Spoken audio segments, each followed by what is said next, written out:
11 dan teman-temannya sedang membersihkan bak mandi sebagai bagian dari tugas-tugas mereka. 7 mengambil selang dan menyemprotkan air ke atas teman-temannya. Anak laki-laki itu terkikik dan bermain saat mereka menghindarinya. 11 memperingatkan mereka bahwa Sersan Choi akan datang. Anak laki-laki kembali bekerja. Sersan Choi, juri dan sopir taksi, meraih 7 dan memasukkan wajahnya ke dalam air kotor. Yoon Jae menonton ini dalam diam. Choi menyuruh 7 untuk menjulurkan lidahnya dan membersihkan semuanya dengan lidahnya. Dia memukuli bocah itu ketika dia menolak. Dia mencap pergelangan tangan bocah itu dengan keras. 24 mulai berjalan ke arahnya tetapi 11 menghentikannya. Yoon Jae tampak marah tapi dia tetap diam. Crazy Dog Bike masuk dan memanggil nama Choi. Dia mengatakan mereka mengharapkan tamu segera. Choi menjauh tetapi mengatakan bocah itu tidak membersihkan dengan benar. Setelah Choi pergi, Baik berjalan ke kamar mandi saat anak laki-laki membersihkan. Baik mengatakan bahwa 3 tahun yang lalu seorang anak laki-laki memberikan catatan kepada tamu yang mengatakan, "Tolong saya. Saya dikurung di sini." Baik mengatakan tamu itu datang ke Baik dengan membawa catatan itu. Dia menambahkan bahwa anak itu berusia 13 tahun saat itu. Dia mengatakan anak itu dipukuli sampai mati. Baik memperingatkan mereka untuk tidak melakukan hal bodoh. Baik memperhatikan liontin di leher Yoon Jae. Dia meraihnya dan berjalan pergi. Yoon Jae mengejarnya dan meraih Baik. Dia meminta kalung itu kembali saat saudara perempuannya memberikannya kepadanya. Baik bertanya apakah Yoon Jae ingin pergi ke ruang penyimpanan. Yoon Jae tidak bergerak dan terus memintanya. 11 khawatir dan dia menyeret Yoon Jae pergi. Dia meminta maaf kepada Baik atas nama Yoon Jae. Baik berjalan pergi. 11 bergegas ke Yoon Jae untuk melihat apakah dia baik-baik saja. Yoon Jae mendorongnya menjauh dan mengatakan 11 seharusnya mengambil kembali kalung itu. 11 mengatakan dia berjanji pada Yoon Jung bahwa dia akan melindungi Yoon Jae dengan cara apapun. 11 mengambil kalung itu dari lehernya dan meletakkannya di leher Yoon Jae. 11 bertanya apakah Yoon Jae mempercayainya dan Yoon Jae mengangguk. Sosok hitam itu duduk di tempat persembunyiannya. Ia menyaksikan foto Yoon Jung, 11 dan Yoon Jae. Ketiganya mengenakan kalung yang sama. Sung Jun terluka parah.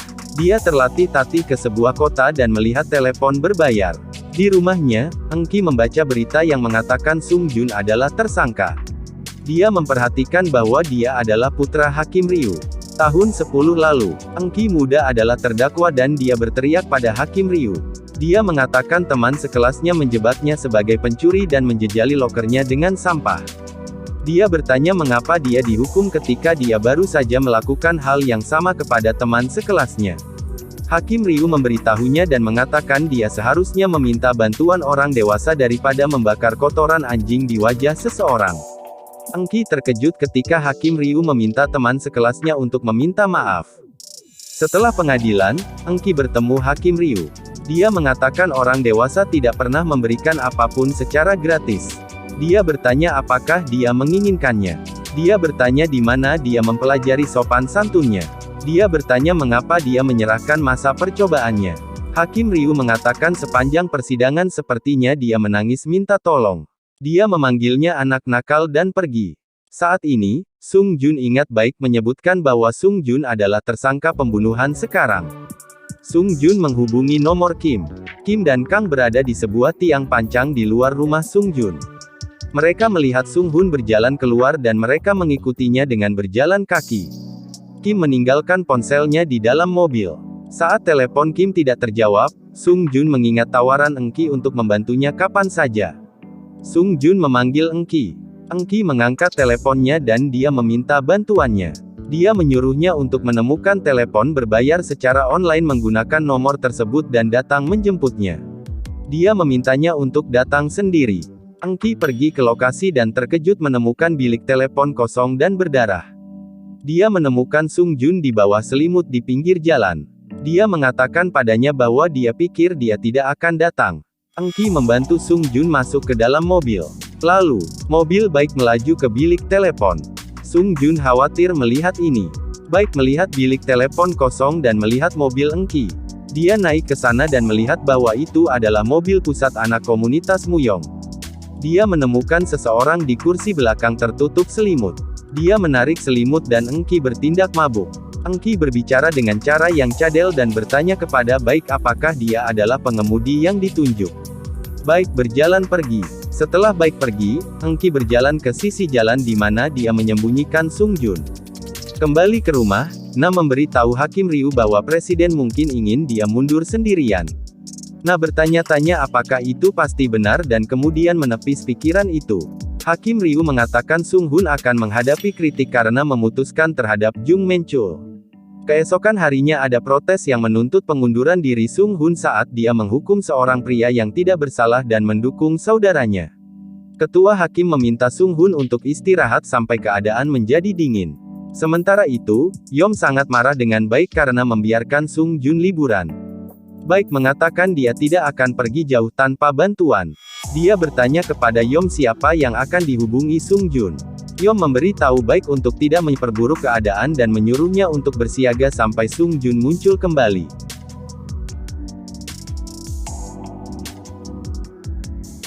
Setelah Yom pergi, Baik menyuruh Go untuk mencari Sung Jun. Go mengatakan Sung Jun mungkin telah naik mobil yang lewat. Baik ingat melihat mobil Eng-ki. Di pagi hari, Eng-ki merawat Sung Jun yang tidak sadarkan diri di ruangan kosong di pusat anak-anak.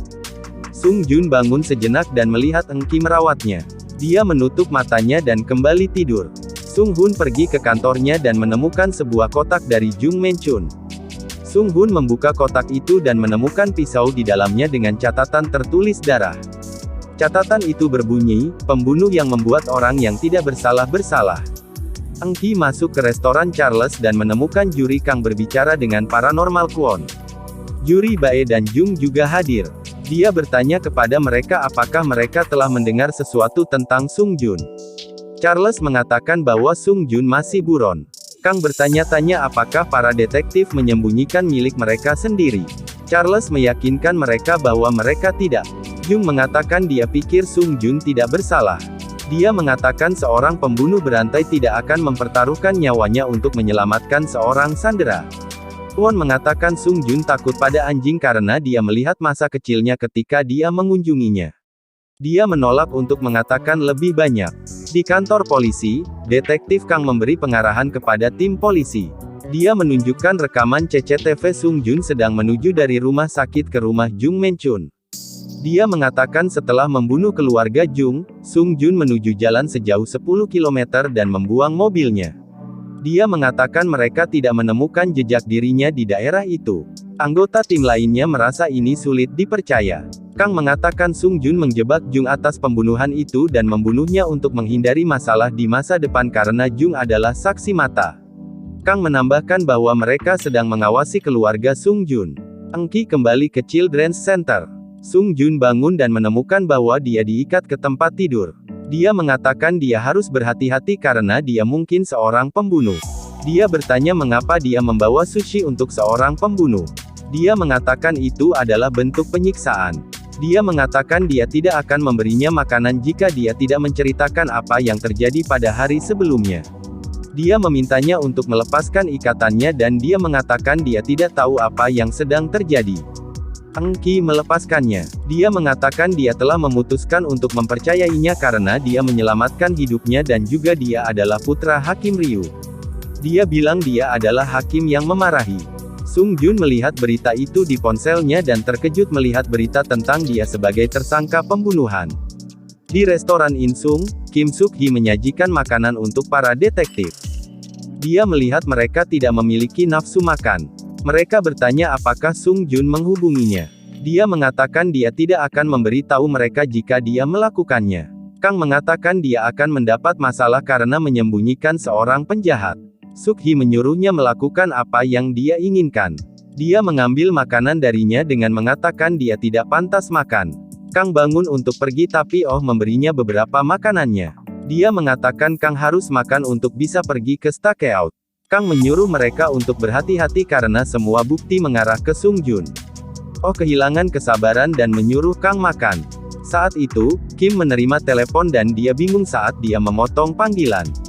Kim berjalan keluar dari restoran dan menelepon kembali nomornya. Dia terkejut mendengar Sung Jun di ujung sana. Sung Jun bertanya apakah Won Wong benar-benar mati. Kim mengatakan bocah itu ditemukan tewas di tempat kejadian. Dia bertanya apakah Sung Jun tidak ada di belakangnya. Sung Jun bertanya tentang penyebab kematiannya. Kim mengatakan itu adalah sesak napas oleh oklusi hidung dan mulut. Kim melanjutkan dengan bertanya di mana dia berada.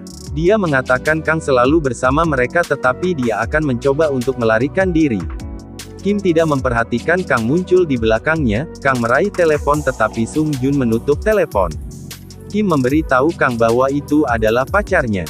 Karena nomornya tidak disimpan, Kang menelepon kembali ke nomor tersebut. Engki menghadiri panggilan itu. Dia mengatakan dia masuk ke lift dan saluran terputus. Dia memintanya untuk melanjutkan dan menutup telepon. Kang mengembalikan teleponnya dan menyuruh Kim untuk mengikutinya karena dia adalah atasan mereka sekarang. Kim pergi bersamanya. Engki memberi Sung Jun makanan. Dia mengatakan mereka berada di ruang penyimpanan di halaman belakang Children's Center.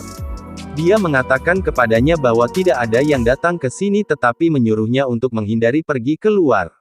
Dia mengatakan karyawan dan anak-anak datang jam 9 pagi dan pergi jam 6 sore selama hari kerja.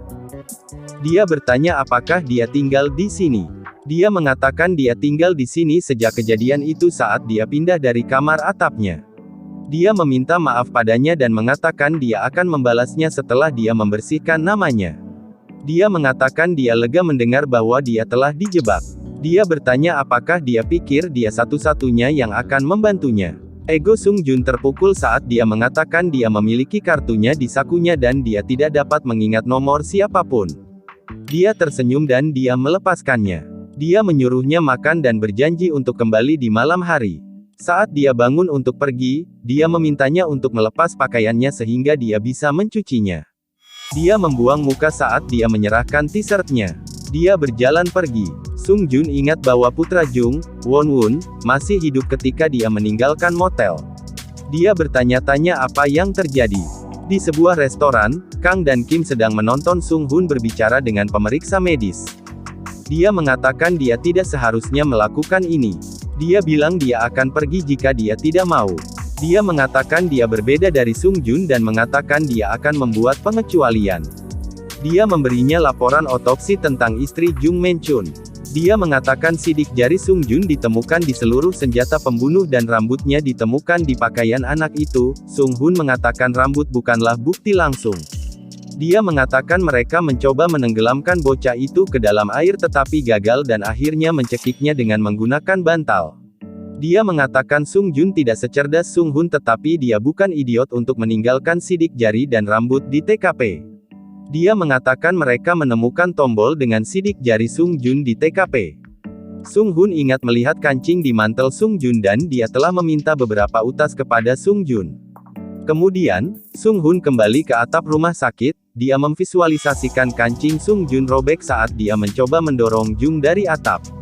Dia bertanya-tanya apakah Sung Jun adalah orang yang dia lihat di atap hari itu.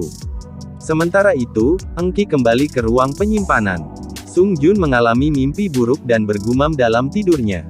Engki menerima telepon dan dia memberi tahu orang itu bahwa sudah lama sejak dia melihat Yuna di pusat komunitas. Sopir taksi Choi memperhatikan Yuna saat dia berjalan di jalan.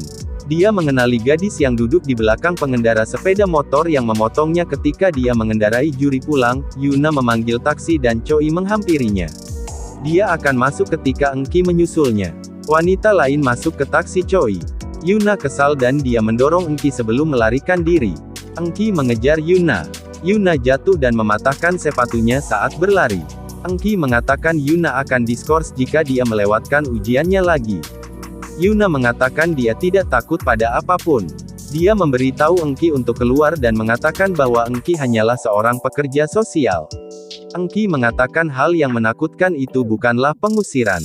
Dia mengatakan ketika Anda dianiaya dan Anda berteriak di bagian atas paru-paru Anda untuk meminta bantuan tetapi tidak ada yang akan mendengarnya. Dia bertanya pada Yuna apakah dia menginginkan itu. Dia bilang dia akan melepaskan tangan Yuna jika dia menatap matanya dan menyuruhnya. Mata Yuna baik-baik saja tetapi dia bilang dia tidak menginginkan bantuan. Engki melepaskan tangan Yuna. Sung Jun terbangun dari mimpi buruknya yang melibatkan anjing dan Crazy Dog. Dia bertanya-tanya apakah ini adalah kenangan masa kecilnya. Dia ingat baik mengatakan mata Sung Jun berbeda dari anak-anak lain. Dia bertanya-tanya mengapa dia tidak memiliki ingatan tentang Baik. Dia ingat Baik bertanya apakah Sung Jun membalas dendam pada Ji Eng atas apa yang Baik lakukan pada dia. Dia mencatat bahwa Baik menyebutkan nama si pembunuh adalah Yun Jae. Sung Jun menyadari bahwa seseorang membunuh orang menggunakan namanya. Baik datang ke pusat komunitas pada malam hari. Dia melihat mobil pusat komunitas diparkir di luar. Dia pergi ke ruang toko di halaman belakang. Sung Jun mendengar langkah kaki itu. Baik membuka pintu dan menemukan ruangan itu kosong. Sung Jun bersembunyi di ruangan yang berdekatan. Saat itu, Eng Ki masuk dan mengambil skop. Dia menuntut untuk mengetahui siapa Baik dan mengapa dia ada di sini. Dia mengatakan dia ingin memeriksa apakah seseorang ada di sini. Dia berlari ke sisi lain dan menyuruhnya untuk membersihkan. Baik mengeluarkan pisaunya. Eng Ki memanggil polisi dan melaporkan bahwa pencuri telah masuk dan salah satu dari mereka memiliki pisau. Baik meletakkan pisaunya dan bertanya apakah dia mengenal Sung Jun. Dia bilang dia tidak mengenalnya. Baik dan Go pergi. Eng Ki mengunci pintu. Sung Jun membiarkan Eng Ki masuk ke loteng. Dia memberitahunya bahwa Baik adalah ayah Ji Eng. Sung Jun meminta maaf karena telah menyebabkan masalah. Dia bilang dia akan pergi. Dia menahannya dan apa rencananya. Dia mengatakan dia tidak punya rencana. Dia mengatakan jika dia ingin membersihkan namanya, dia akan membutuhkan mobil, uang, dan informasi. Dia mengatakan dia tidak bisa membantunya dalam hal itu tetapi dia tidak bisa membiarkannya pergi sendirian dalam keadaan ini. Dia bertanya kepadanya bagaimana tidak ada orang yang bisa membantunya selain Detektif Kim. Sung Jun mengatakan kembali ke sekolah, dia biasa memukuli anak-anak yang membuatnya gugup. Dia bilang dia tidak punya teman. Dia menambahkan bahwa sebagai orang dewasa dia menghabiskan seluruh waktunya untuk menangkap pers. Eng Ki bertanya mengapa dia tidak menghubungi keluarganya. Sung Jun mengatakan dia diadopsi. Dia mengatakan selalu gagal memenuhi harapan orang tua angkatnya. Sung Jun mengatakan dia tidak tahu siapa yang melahirkannya atau dari mana asalnya. Dia mengatakan dia hanya belajar untuk memukuli orang. Dia mengatakan sudah lama sejak orang tuanya mulai menyesal mengadopsinya. Dia mengatakan dia mendengar mereka membicarakannya ketika dia masih muda. Eng Ki mengatakan orang tuanya akan mengajukan pembubaran jika mereka benar-benar menyesalinya. Sung Jun mengatakan mereka peduli dengan orang lain yang menilai mereka. Dia bilang mereka melakukannya. Sung Jun mengatakan dia adalah orang pertama yang dia buka. Dia bilang dia akan melepaskannya hanya jika dia membiarkannya masuk pada rahasia ini. Eng Ki mengatakan dia tidak akan menyerah meskipun dia terbuka padanya. Eng Ki bertanya apakah Sung Hun akan membantu. Sung Jun mengatakan Sung Hun menempatkan hukum di atas segalanya. Dia mengatakan Sung Hun akan memanggil polisi jika dia tahu. Eng Ki bertanya apakah dia takut kakaknya akan menolak panggilan bantuan Sung Jun. Dia mengatakan dia tidak takut. Dia mengatakan mereka harus mencoba. Keesokan paginya, Eng Ki menuju ke pengadilan lokal Muyong bersama anak-anak. Dia ingat Sung Jun mengatakan bahwa Sung Hun seperti jam tangan kelas atas yang tidak pernah rusak. Dia mengatakan Sung Hun mengikuti rutinitasnya seperti jarum jam.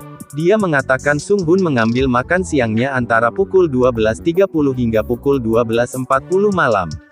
Eng Ki berjalan bersama anak-anak dan dia bertemu dengan Sung Hun. Dia berbalik saat dia menjatuhkan sapu tangannya, yang dia berikan padanya untuk menutupi lukanya. Dia memberikannya kepadanya dan mengatakan dia menjatuhkannya. Sung Hun terlihat bingung tapi dia menerimanya. Keduanya berjalan pergi ke arah yang berlawanan. Kang dan Kim membuntuti Sung Hun. Kang mengirim Kim setelah Sung Hun. Sung Hun masuk ke kamar kecil dan membuka sapu tangan. Dia menemukan catatan dari Sung Jun. Dalam catatan itu, Sung Jun mengatakan dia tidak melakukan pembunuhan. Dia meminta Sung Hun untuk mempercayainya dan mengatakan dia membutuhkan bantuan. Dia meminta untuk bertemu di sana pada jam 7 malam. Flashback. Sung Jon menulis catatan itu dan memberitahu Eng Ki bahwa dia melakukan ini karena dia. Dia mengatakan kepadanya untuk tidak kecewa jika Sung Hun tidak membantu. Saat ini, Sung Hun memberikan catatan itu kepada Kang. Kang menelepon dan mengatakan Sung Jun telah muncul ke permukaan, Baik sedang menelepon dan diberitahu untuk tidak melakukan kesalahan lagi. Baik meletakkan kue lain di depan istrinya. Malam itu, Sung Jun menunggu di jalan yang disebutkan. Para detektif menunggu di dalam van dan tempat itu dikelilingi oleh banyak petugas berpakaian. Detektif Na bertanya-tanya apakah Sung Hoon dan Sung Jun adalah saudara sejati. Kim bertanya-tanya apakah Sung Jun benar-benar mengirim catatan itu. Kang mengancam akan membuat Kim dipecat jika dia membiarkan Sung Jun melarikan diri. Oh mengatakan Sung Jun seperti keluarga sehingga mereka harus menangkapnya sebelum petugas lain melakukannya. Sung Jun datang ke tempat itu. Dia berjalan ke Sung Hoon. Baik mengawasi dari mobilnya sementara para detektif mengawasi dari mereka. Sung Jun berdiri di depan Sung Hoon dengan ekspresi harapan di wajahnya. Kim menjatuhkan ponselnya dan berbalik. Tangannya menekan klakson, memperingatkan Sung Jun. Kang berteriak bahwa Sung Jun ada di sini. Saat para detektif bergegas ke arahnya, Sung Jun menatap Sung Hoon dan bertanya, "Bukan itu kamu, kan?" Sung Hoon berdiri diam sementara para detektif mengejar Sung Jun. Sung Jun bertemu dengan Kim dan Na.